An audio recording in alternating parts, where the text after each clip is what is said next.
আসসালামু আলাইকুম। ওয়ালাইকুম আসসালাম। সিনিয়র সিটিজেন হোম থেকে আমি মোহাম্মদ সিরাজুল ইসলাম। বরাবর মতো আমরা আজকে একটা সিনিয়র সিটিজেন সমাবেশে আসছি।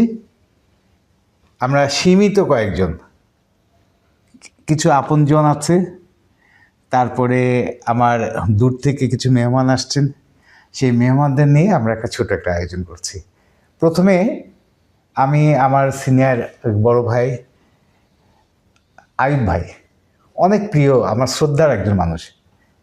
আইয়ুব ভাই, এর আগে আপনি তো আসেন নাই, না, এটা ওই মাঝে একদিন এসেছিলাম তো, অনুষ্ঠানে আসতে পারেন আর কি। কোনো অনুষ্ঠানে আসতে পারেন নাই। আজকে 25শে ডিসেম্বর আমরা একটু ছোটোখাটো একটু আলোচনা করি। তাই সিনিয়র সিটিজেন হোমে এসে, এই যে ওল্ড হোমে এসে কেমন লাগছে? মূলত একটা সুন্দর পরিবেশ, এখানে প্রচুর প্রাণ আছে। আর এই শীতের এই সন্ধ্যায়, হিমেল সন্ধ্যায় অত্যন্ত মিষ্টি পরিবেশে, ঘরোয়া পরিবেশে এই অনুষ্ঠান আমার খুবই ভালো লাগছে। চুয়াডাঙ্গা জেলার দর্শনা থানার অধীনে, দর্শনা পৌরসভার অধীনে এই প্রতিষ্ঠানটা অবস্থিত। সিরাজ অত্যন্ত প্রিয়, আমার অত্যন্ত স্নেহের। আমার স্যার ছিলেন সদর সাহেব, অত্যন্ত ভালো, আমাকে খুব ভালোবাসেন। ওই সদস্য শ্রেণীর মধ্যে কোথায় আয়ুব আসে খুঁজ থাকি, আয়ুব তুমি এসো, তুমি আসো। তো আমি তখন কী বললো, একটু লজ্জা করতো, তখন ওই ডান হাত আগে দিয়ে ওয়াদা করতে হতো। এইটা তো এটা স্কুলের আমার স্কুলের, আমি স্কুলে ভর্তি হয়েছি 65 সালে স্কুলে। আমার আব্বা, আসলে এখানে বলে রাখি, আমার আব্বা মোহাম্মদ সদর আলী স্যার।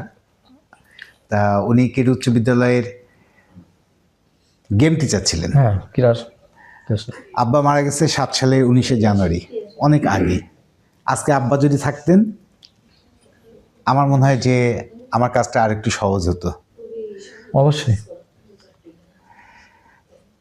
আলহামদুলিল্লাহ। এমনি সিনিয়র সিটিজেন হোম যে পরিবেশটা আপনি দেখছেন, যেটা আমরা এখানে করেছি, এটার ব্যাপারে আপনার? এই ব্যাপারে এমনিতেই ভালো লাগছে, তবে যেহেতু যে সৌন্দর্যের কোনো শেষ নেই, একটা হলে আর তোমার এটা করলে ভালো হয়, মানে চাহিদার কোনো শেষ নেই, মানুষের চাহিদার কোনো শেষ নেই। এটা আগে যেভাবে ছিল এখন অনেক সুন্দর। আমি এর আগে আমার স্নেহের সিরাজ আমাকে বলছে, ভাই আসেন। ধন্যবাদ আইয়ুব ভাই। আমাদের আরও সবার কথা একটু আমরা শুনবো।